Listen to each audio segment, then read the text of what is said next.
അല്ലെങ്കിൽ ചില വാഹനങ്ങളൊക്കെ ആണെങ്കിൽ ജമ്പ് ചെയ്ത് അല്ലെങ്കിൽ ഒന്ന് ഇടിച്ച് സ്റ്റോപ്പായി പോകുന്നുണ്ട്. അതായത് ക്ലച്ച് അപ്ലൈ ആകുന്ന സമയത്ത് നിങ്ങൾ ശ്രദ്ധിച്ചോണം, ഈ സ്വിച്ച് അതായത് ഈ വൈറ്റിൻ്റെ അവിടെ. ഹായ് നമസ്കാരം, ഞാൻ രാകേഷ് എം ജി ടിപ്സിലേക്ക് എല്ലാവർക്കും സ്വാഗതം. വാഹനം സ്റ്റാർട്ട് ചെയ്ത് കഴിഞ്ഞാൽ ക്ലച്ചിൽ നിന്നും പതുക്കെ കാലെടുക്കുന്ന കൂട്ടത്തിൽ ആക്സിലറേറ്റർ കൊടുത്തു കഴിഞ്ഞാൽ വാഹനം ഓഫ് ആകാതിരിക്കും. അല്ലെങ്കിൽ ചില വാഹനങ്ങളൊക്കെ ആണെങ്കിൽ ജമ്പ് ചെയ്ത് അല്ലെങ്കിൽ ഒന്ന് ഇടിച്ച് സ്റ്റോപ്പായി പോകുന്നുണ്ട്. എന്നാൽ ഈ വാഹനം ഞാനിപ്പോൾ ഒന്ന് സ്റ്റാർട്ട് ചെയ്യുകയാണ്.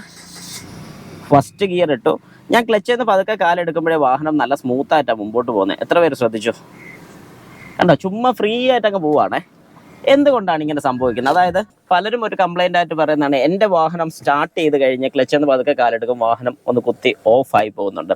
പക്ഷേ എൻ്റെ സുഹൃത്തിൻ്റെ വാഹനം എടുക്കുന്ന സമയത്ത് അതിൽ നിന്ന് ക്ലച്ചിൽ നിന്ന് പതുക്കെ കാലെടുക്കുമ്പോഴേ വാഹനം അങ്ങ് വലിച്ചുകൊണ്ട് പോവുകയാണ്. എന്താണ് സംഭവിക്കുന്നത്? ഇതിന് ഡീസൽ വാഹനമാണോ? അല്ല, ഇതൊരു പെട്രോൾ വാഹനമാണ്. പിന്നെ എങ്ങനെയാണ് ഇത് സാധ്യമാകുന്നത്? അതായത് ക്ലച്ചിൽ നിന്ന് കാല് റിലീസ് ചെയ്യുമ്പോൾ തന്നെ വാഹനം പതുക്കെ മുമ്പോട്ട് പോകുന്നുണ്ട്. അപ്പോൾ ഇതുകൊണ്ടുള്ള ബെനിഫിറ്റ് എന്താണെന്ന് ചോദിച്ചു കഴിഞ്ഞാൽ നമുക്കൊരു ഹാഫ് ക്ലച്ച് നിർത്താനുള്ള ബുദ്ധിമുട്ട് വരുന്നില്ല, ട്രാഫിക്കിലൊക്കെ വരുന്ന സമയത്ത് പ്രശ്നങ്ങൾ വരുന്നില്ല. ഇത് ശരിക്കും പറഞ്ഞാൽ മറ്റേ ബ്രേക്കിൻ്റെ ഫംഗ്ഷൻ അല്ല കേട്ടോ. ക്ലച്ചിൽ നിന്ന് മാത്രം ഞാൻ കാലെടുക്കുന്നുള്ളൂ, വേറെ ഒന്നും ഞാൻ അപ്ലൈ ചെയ്യുന്നില്ല. ബ്രേക്ക് പോലും അപ്ലൈ ചെയ്യാതെ പതുക്കെ ക്ലച്ചിൽ നിന്ന് കാലെടുക്കുമ്പോൾ വാഹനം മുമ്പോട്ട് പോകുന്നുണ്ട്.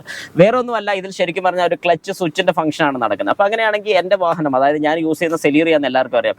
സെലീറിയക്ക് ക്ലച്ച് സ്വിച്ച് ഇല്ലേ, 100% ക്ലച്ച് സ്വിച്ച് വരുന്നുണ്ട്. കാരണം ക്ലച്ച് അപ്ലൈ ചെയ്തു എന്നുള്ളത് അറിയാൻ വേണ്ടിയിട്ടുള്ള സ്വിച്ച് മാത്രമേ അവിടെ വരുന്നുള്ളൂ. എന്നാൽ ഈ വാഹനങ്ങൾ, പുതിയ മോഡൽ വാഹനങ്ങൾക്കെല്ലാം 2 സ്വിച്ച് ക്ലച്ചിന് വരുന്നുണ്ട്. അതായത് ക്ലച്ച് അപ്ലൈ ചെയ്തു എന്നറിയാൻ വേണ്ടി ഒരു സ്വിച്ചും, ക്ലച്ചിൽ നിന്ന് കാലെടുത്തു അതായത് ക്ലച്ച് എൻഗേജ് ചെയ്തെന്നും ഡിസെൻഗേജ് ചെയ്തെന്നും ECM അറിയാൻ വേണ്ടിയിട്ടുള്ള സ്വിച്ചുകൾ വരുന്നുണ്ട്.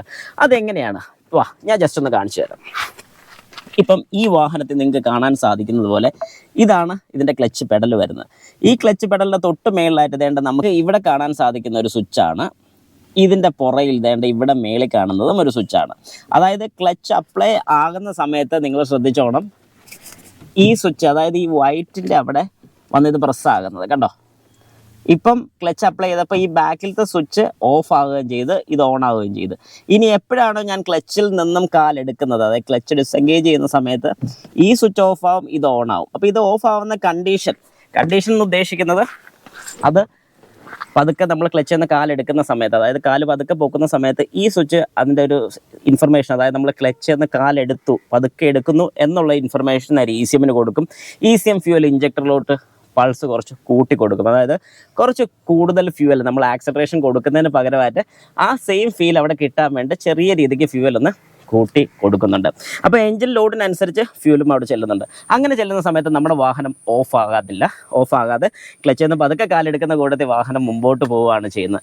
ഇങ്ങനെയാണ് ഇതിൻ്റെ ഫംഗ്ഷൻ അവിടെ നടക്കുന്നത്. അതുകൊണ്ടാണ് ഈ ടൈപ്പ് വാഹനങ്ങൾ, പുതിയ മോഡൽ വാഹനങ്ങളൊക്കെ ക്ലച്ചിൽ നിന്ന് നമ്മൾ കാലെടുക്കുന്ന സമയത്ത് പെട്ടെന്ന് ഇടിച്ച് ഓഫ് ആകാതെയോ അല്ലെങ്കിൽ പതുക്കെ സ്ലോ ആയിട്ട് കയറി പോകുന്നതിൻ്റെ പ്രധാന കാരണം. അപ്പം എന്താണെന്നുള്ള ഇനി ഇങ്ങനെ ഒരു സംശയം നിങ്ങളുടെ മനസ്സിൽ വെച്ചേക്കരുത്. കാരണം നിങ്ങളുടെ വാഹനത്തിൽ ഒരു ക്ലച്ച് സ്വിച്ചേ കാണത്തുള്ളൂ, ക്ലച്ച് അപ്ലൈ എന്നുള്ള അറിയാൻ വേണ്ടി മാത്രം കാണത്തുള്ളൂ, ക്ലച്ച് റിലീസ് ചെയ്തെന്നുള്ള അറിയാൻ വേണ്ടിയുള്ള ഇൻഫർമേഷൻ അവിടെ കിട്ടുന്നില്ല. അതുകൊണ്ടാണ് ഈ പറഞ്ഞൊരു പ്രശ്നം കാണിക്കുന്നത്.